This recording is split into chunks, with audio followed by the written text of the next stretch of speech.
आपले सर्वांचे Radiance update या यूट्यूब चॅनलवर स्वागत आहे. आज आपण या व्हिडिओच्या माध्यमातून 8व्या वेतन आयोगासंदर्भातली अत्यंत महत्त्वपूर्ण दुसरी अपडेट्स असणार आहे आजच्या दिवशीची. कारण आपण सकाळी जे व्हिडिओच्या माध्यमातून माहिती घेतली होती केंद्रीय 8व्या वेतन आयोगामध्ये जे आहे बेसिक पेमध्ये DA आपला महागाई भत्ता जे असते ते मर्ज करण्यासंदर्भातली विलीन करण्यासंदर्भातली अपडेट्स होती. आणि आता जे दुसरी अपडेट आहे ते राज्यसभेतून आलेली आहे. त्यामध्ये जे 8व्या वेतन आयोगामध्ये पेन्शनर्स आहेत म्हणजे जे पेन्शनधारक आहेत जे पेन्शन घेत आहेत शासनाची, तर त्यांच्या संदर्भातला महत्त्वपूर्ण प्रश्न या खासदारांनी विचारला होता आणि त्याला देखील लेखी उत्तर इथे मिळालेलं आहे. तर आपण स्क्रीनवर पाहू शकता की जे 2 सांसदांचे नाव तुम्हाला इथे दिसत आहे, श्री जावेद अली खान, श्री रामजी लाल सुमन यांनी वित्तमंत्र्यांना महत्त्वाचे 3 इथे प्रश्न विचारले होते. त्यांनी पहिला प्रश्न विचारताना सांगितलं होतं की केंद्रीय 8व्या वेतन आयोगामध्ये जे आहे तुम्ही त्याचे TOR लागू केले आहेत का किंवा त्याची नोटिफिकेशन आपण काढली आहे का, हाच प्रश्न सकाळी देखील होता.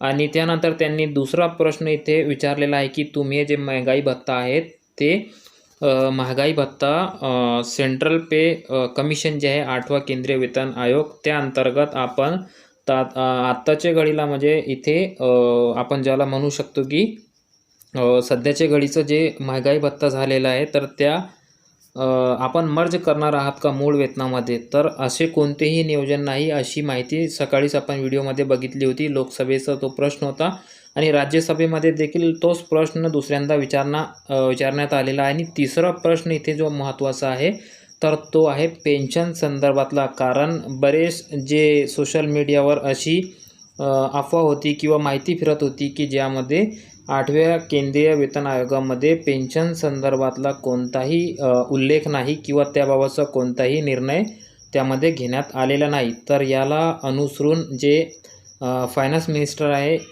राज्यमंत्री आहेत, वित्त राज्यमंत्री पंकज चौधरी यांनी उत्तर दिलेलं आहे की होय आम्ही इथे केंद्रीय 8वा वेतन आयोग जो आहे तर तो लागू केलेला आहे आणि 3 नोव्हेंबरला आम्ही त्याचे TOR म्हणजे टर्म्स ऑफ रेफरन्स जारी केलेले आहे. त्याबाबतचं राजपत्र देखील आम्ही जारी केलेलं आहे. आणि 2 नंबरचा जे प्रश्न होता की तुम्ही जे बेसिक पे आहे आपले मूळ वेतन आहे त्यामध्ये महागाई भत्ता विलीन करणार आहात का, तर त्यांनी इथे देखील स्पष्ट त्याबाबतचं सांगितलेलं आहे की आमच्याकडे सध्याच्या घडीला असा कोणताही प्रस्ताव विचाराधीन नाहीत की ज्यामध्ये महागाई भत्त्याला सध्याचे बेसिक पेमध्ये मर्ज करायचं आहे. असा कोणताही आमच्याकडे सध्याच्या घडीला इथे प्रस्ताव आमच्या विचाराधीन देखील नाहीत. मात्र त्यानंतर तिसरा नंबरचा जो प्रश्न आहे आणि महत्त्वाचा जे प्रश्न आहे तर ते आपल्यासाठी खूप जे पेन्शनर्स आहेत म्हणजेच पेन्शनधारक आहेत त्यांच्याकरिता महत्त्वाचं ठरणार आहे. कारण यामध्ये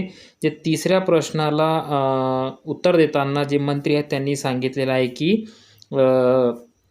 जे 8वा केंद्रीय वेतन आयोग आहे तर त्यामध्ये त्यांचं म्हणणं आहे की जे शिफारशी ते करणार आहेत 8वा केंद्रीय वेतन आयोग तर ते वेरियस इश्यूज यामध्ये वेगवेगळे जे काही इश्यूज असतात त्यावर ते रिकमेंडेशन देत असते. म्हणजे केंद्रीय 8वा वेतन आयोग जो शिफारशी आम्हाला देणार आहेत तर त्यामध्ये इथे पेन्शनर्स देखील असणार आहेत. इथे स्पष्ट लेखी प्रश्नात त्यांनी उत्तर दिलेलं आहे की पे अलाउन्स म्हणजे जे वेगवेगळे भत्ते असतात त्यासोबतच इथे पेन्शनचा देखील त्यांनी इथे उल्लेख केलेला आहे. ह्या सर्व प्रकारचे रिकमेंडेशन्स आयोग आम्हाला जे आहे इथे करणार आहेत. तर इथे महत्त्वाचं जे पेन्शनधारक आहे त्यांच्याकरिता हा प्रश्न होता, त्याला उत्तर श्री पंकज चौधरी जे वित्त राज्यमंत्री आहेत त्यांनी लेखी उत्तरानुसार आयोगाच्या कक्षेत पेन्शन देखील आहेत असा स्पष्टपणे सांगितलेला आहे.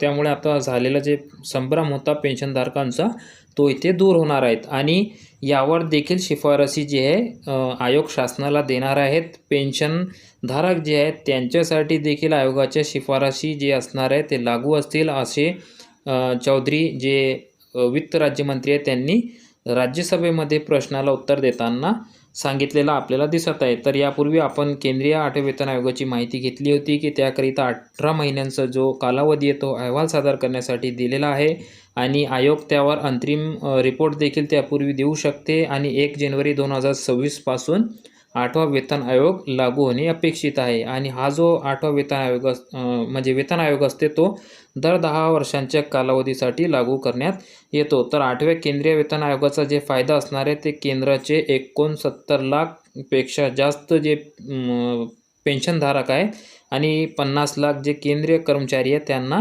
होणार आहेत. तर सरकारने या संदर्भात त्यांची भूमिका स्पष्ट केली आहे की पेन्शनर्स जे आहेत त्यांच्याकरिता पेन्शनबाबत देखील 8वा केंद्रीय वेतन आयोग त्यांचे रिकमेंडेशन शिफारशी जे आहे ते आम्हाला देणार आहेत.